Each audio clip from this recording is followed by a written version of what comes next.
Terungkapnya residu masa lalu akan adanya aktivitas aliran sesat yang pernah dilakukan oleh pemilik rumah menjadi kunci membuka misteri akan korban-korban yang diduga menjadi tumbal demi memperkaya pemilik rumah. Kini seperti masih ada segudang misteri seolah menunggu untuk kami ungkap kisahnya dalam penelusuran.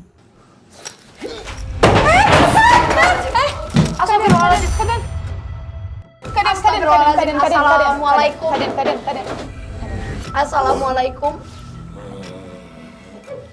Kamu pelan-pelan. Ini sebenarnya kayaknya Kananda coba untuk menirukan sesuatu yang pernah terjadi di sini. Karena emang ternyata bisa kita katakan ruangan di mana banyaknya nyawa diberikan. Pelan-pelan. Mungkin ada maksud nggak sih tulisan ini? Kakak bisa komunikasi? Oke. Menurut aku, ini juga nggak lazim. Ini tulisan darah kan, Anda? Iya.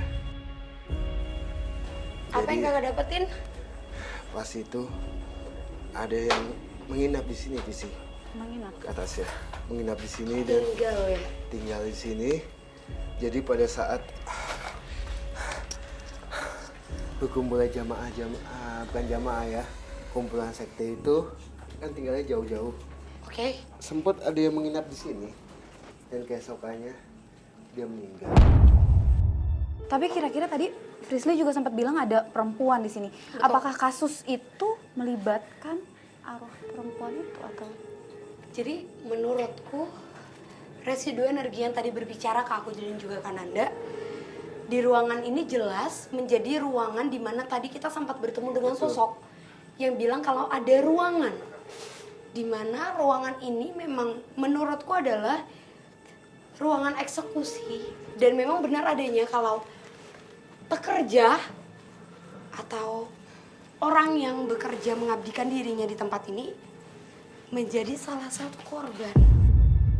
Ya kalau warga sekitar nyebut sih ya tumbal lah. Mungkin kita langsung coba ambil jalan sih. Soalnya Yuk. Iya ya, karena emang baunya juga nggak enak. Kita di depan aja. Yuk. Baunya nyengat banget, Visi, terus panas. atasnya. Iya, Tadi saya sempat melihat sosok anak kecil. anak kecil. Mungkin Visi bisa dikomunikasi. Oh, saya nggak bisa. Dia tiba-tiba ada di... Di sini. Iya. Dan tadi tim kita juga ternyata aku dapat info ada yang sempat ngalamin gangguan. Tadi kamu dengar teriakan? Iya, melengking banget. Iya. Ternyata Itu warga sekitar ada yang mengalami gangguan. Dari mungkin dia nggak senang dengan keberadaan kita di sini atau gimana? atau sebenarnya karena kita membocorkan clue dari si sosok yang besar itu ya. Betul. Tapi iya Tasya, jadi tadi kamu sempat bilang apa di bawah kejadian-kejadian di rumah ini ada yang Ada anak dari yang punya rumah ini yang tenggelam di kolam. Mungkin dari sini kelihatan kolamnya karena ini kan tengahnya bolong nih. iya. Apa mungkin dia lompat dari sini atau? Aku dapat gambaran jelas dari si sosok anak kecil ini. Dan pada saat itu sempat mengalami tiba-tiba seperti sengaja ditempel atau diisi dengan mereka dan menyebabkan anak dari penghuni pertama memang jatuh ke bawah. Itu jatuh ke kolam sampai terguling ke bawah dengan luka di bagian kepala, tapi tidak sampai meninggal. Tidak meninggal. Tidak. Jadi kalau dibilang tadi infonya itu malah meninggal, aku nggak dapat gambaran karena ini jelas banget kejadiannya. Terus kalau anak kecil yang di sini jadi bukan anak yang meninggal ya? Bukan. Bukan. Jadi sebetulnya anak kecil ini adalah jin yang mungkin dia mengetahui soal info anak pada saat Kejadian itu. Lalu hubungan antara anak ini dengan wanita tadi yang mungkin ada di kamar dan sosok hitam besar tadi yang tangan dan kakinya kecil itu adalah? Jadi itu nggak ada hubungannya. hubungannya. Jadi nggak hanya satu lingkup, dia ada hubungannya, tidak ada. Sepertinya menurut aku ruangan ini adalah ruangan penghantar dari ruangan sebelumnya. Dan memang benar adanya kalau transaksi jiwa atau penyerahan jiwa dari manusia dan juga makhluk gaib itu terjadi di ruangan Ruangan itu? Iya. Melanjutkan penelusuran langkah demi langkah kami tempuh menuju ke lokasi selanjutnya. Kondisi rumah dipenuhi langit-langit yang telah runtuh serta dominasi bau bangkai dari hewan yang mati di sudut-sudut tak menghalangi niat kami menguak cerita mistis serta gangguan dari sosok astral penghuni rumah. Tadi pada saat saya ngeliat ke tangga, pada saat Visi menjelaskan sama kamu soal menjelaskan soal sosok anak kecil itu ada kayak sosok yang minta saya untuk ayo naik, katanya dia. Naik ke atas. Mungkin ada yang pengen disampaikan ya oleh mereka ini sendiri. Dan aku juga baru dapat informasi yang menurutku ini sangat valid terhadap pembangunan dari tempat itu. Astagfirullahaladzim. Ada suara. Astagfirullahaladzim. Kayaknya dari kamar Awas, tadi. awas, deh. hati-hati, Hati-hati jatuh. hati-hati. Hati-hati jatuh. Di belakang juga, ya, Ya, Ada Barusan- ruangan ya? ada suara seperti tangan dengan kuku yang panjang kayak mencakar sesuatu, aku lihat. Ada ruangan di sini, ada ruangan. Tapi kecil banget, untuk apa ya? Hati-hati. Banyak suara. Pelan-pelan kan Anda? Kita bisa masuk nggak sih ini?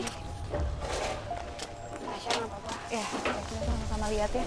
Jadi di sini ada sebuah ruangan kecil yang sebetulnya kalau seorang manusia berdiri pun, bahkan seperti Kak Den berdiri, Itu pasti nabrak. pasti iya mentok. Jadi emang bukan untuk ukuran manusia gitu ya, atau Betul. mungkin barang-barang aja di sini.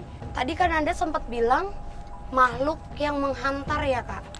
Karena ini jelas banget kalau Tasya di ruangan ini banyak sekali penumpukan kepala-kepala hewan. Ketika mereka akan menyediakan nyawa atau jiwa untuk dihantarkan kepada yang mereka percayai, mereka akan menaruh kepala, potongan kepala dari hewan tersebut sampai membusuk dan menjadi tulang itu di dalam sini. Di sini. Dan tidak ada boleh satu orang pun menginjakan kaki untuk masuk. Jadi harus hati-hati. benar-benar orang yang melakukan perjanjian tersebut harus masuk. di dalam sini ada sosok makhluk yang menyantap hewan dan dia sempat bilang mana Persembahan lagi. iya. Karena memang rumah ini sudah lama tidak ditempati. Jadi Kan anda. Astagfirullahaladzim. awas ya jatuh, Allah. Kak Den. Astagfirullahaladzim. Kananda lagi ngejar sosok seperti jenglot. Dan sosok ini ada di atas itu ya Kananda. Kananda kamu lagi mau ajak dia untuk bicara. di dalam lagi, ikut lagi. Lupa lagi. Yang ini, Mana? jangan di situ, boleh di bawah Boleh. nggak sih, takut jatuh. Gak apa-apa, Tasya boleh tolong bantu? Boleh. Pasti bahaya banget. Gak apa-apa Tasya. Awas jatuh. Jangan, Sini aku bantu jangan. pegang. Awas jatuh. Aduh bahaya banget. Di bawah aja deh.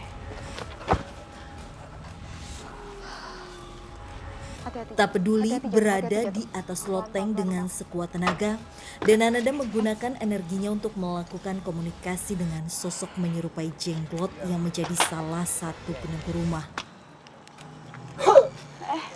Di tengah-tengah situ itu pas banyak kayu itu ada sosok yang mungkin yang tadi Visi membantu jelaskan bahwa Sosoknya kecil jenglot jadi ya. kecil, bisa kita bilang bentuknya itu kayak jenglot tapi bukan jenglot, tapi Iya. bentuknya emang sosoknya kayak jenglot. Kecil banget. Jadi di sini ada dua makhluk. Hati-hati. Di sini ada dua makhluk yang di dalam itu adalah yang biasa untuk memakan Menyantap ya, hewan-hewan. iya.